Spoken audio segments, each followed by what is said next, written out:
Tem um momento de Breaking Bad que eu sempre vou lembrar quando pensar na série. Não é uma das cenas mais marcantes do programa, um dos momentos mais relembrados. Ele acontece no 5º episódio da 3ª temporada. A Skyler tá tendo um caso com o chefe dela, o Ted. No começo do episódio, a gente vê o Ted explicar que o chão do banheiro dele é aquecido. Can you control the temperature? Yeah, there should be a switch right next to you there. It's a thermostat.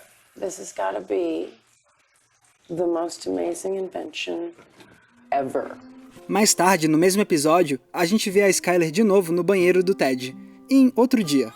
O Ted convida ela para comer fora, mas ela recusa o convite I really gotta head home. e logo em seguida faz isso aqui.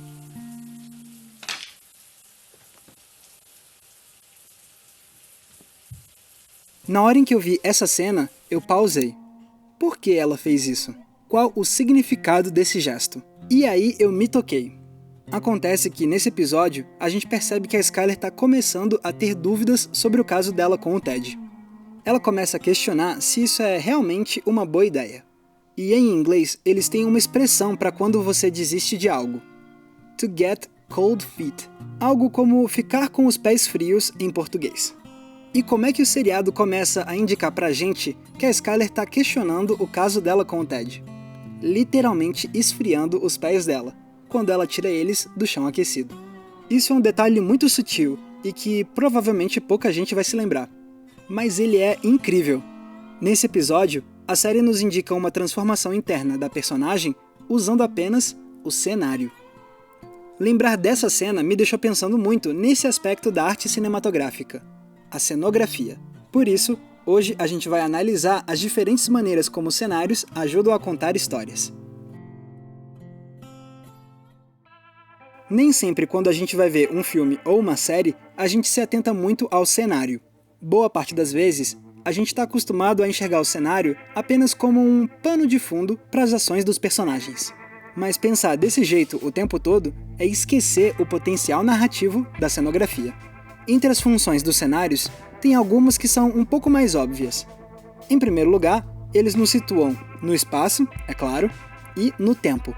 Eles vão não apenas nos contar onde a história se passa, mas também podem indicar quando a história acontece. Num futuro utópico, na corte do rei Arthur, no Rio da década de 70, etc. Em segundo lugar, eles vão nos dar vários indícios para entender quem são os personagens. Poder aquisitivo, crença, trabalho, passatempo preferido e por aí vai.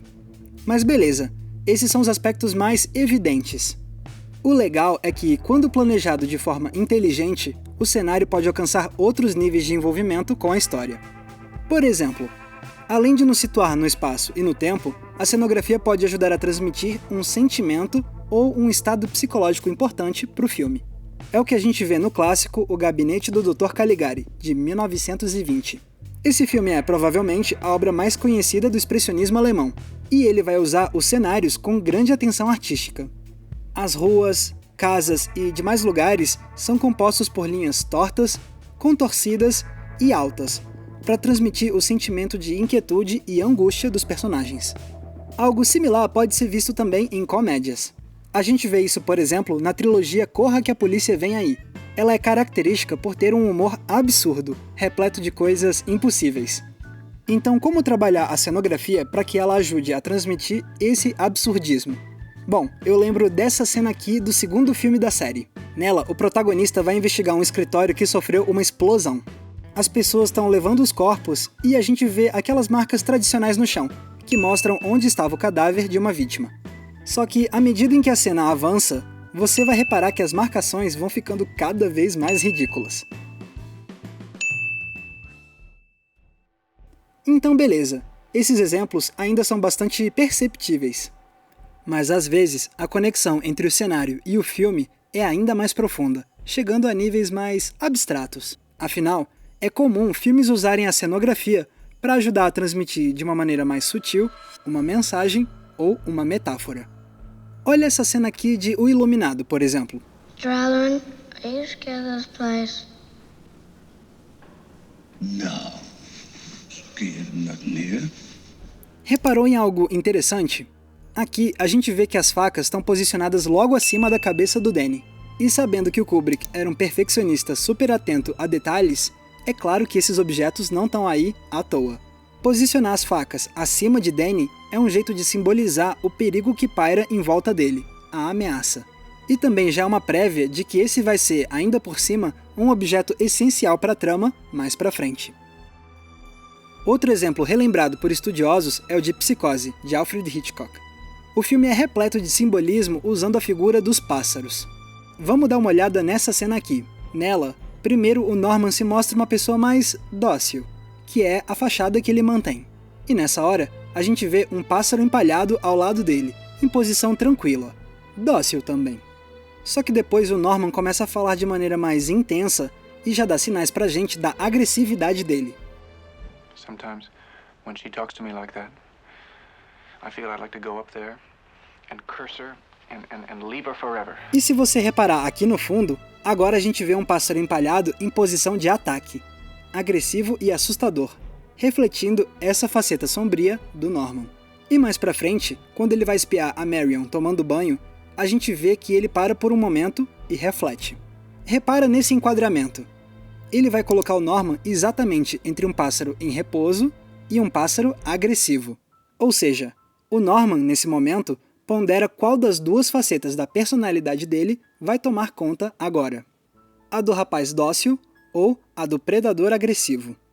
Finalmente, ele cede para o lado mais sombrio e acaba espiando a Marion, como um animal observando a sua presa. Outras vezes, o cenário vai dialogar com os temas do filme de uma maneira tão, mas tão sutil, que poucas vezes a gente vai perceber caso a gente não tenha algum tipo de informação adicional. Vamos pegar Os Intocáveis, do Brian De Palma, como exemplo. Para a designer de produção do filme, Patricia von Brandenstein, o mafioso Al Capone, o vilão da história, era como uma espécie de Deus Sol. Ou seja, tudo em Chicago giraria em torno do criminoso. Tamanho era o poder que ele tinha sobre a cidade. Então, von Brandenstein quis traduzir essa ideia logo no plano de abertura. Claro, o posicionamento dos atores já traduz essa ideia de que tudo gira em torno do Al Capone. Mas lembre-se que hoje a gente está falando de cenografia. Então repara só aqui, no mural do chão. Ele tem a figura do grande sol, posicionado justamente no centro de tudo. Tá vendo então quantas possibilidades criativas a cenografia possibilita? Os cenários podem ser muito mais do que apenas o espaço onde acontece a ação descrita pelo roteiro. Com um propósito artístico atento, é possível transformar os cenários em lugares que vão nos revelar novos significados ou mudar a nossa maneira de ver um filme. Então, de vez em quando, não deixe de prestar mais atenção no que está literalmente por trás da ação. Então é isso. A cenografia é um assunto muito interessante da área do audiovisual e ainda tem muito mais coisa para falar sobre esse tema. Eu nem cheguei a citar, por exemplo, a questão do uso de cor, atenção aos detalhes das cores nos cenários e os simbolismos que isso pode trazer.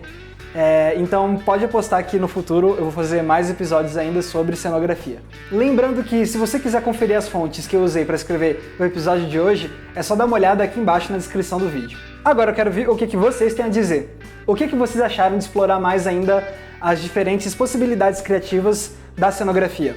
Tem outros exemplos que vocês se lembram de filmes que usaram a cenografia de um jeito muito inteligente, muito legal e com muita atenção artística? Fiquem à vontade para escrever aqui embaixo nos comentários tudo o que vocês pensam a respeito disso. Lembrando que no próximo domingo tem um episódio inédito nosso lá no canal Acabou de Acabar. Para não perder, é só passar por lá e se inscrever no canal. O link está aqui embaixo na descrição. E se essa é a sua primeira vez aqui no Entre Planos, eu ia adorar se você se inscrevesse no nosso canal. Para não perder nenhum dos nossos episódios, basta clicar no botãozinho vermelho de se inscrever que está aparecendo aqui embaixo desse vídeo. Mais uma vez, muito obrigado pela audiência, um abraço e até a próxima sessão.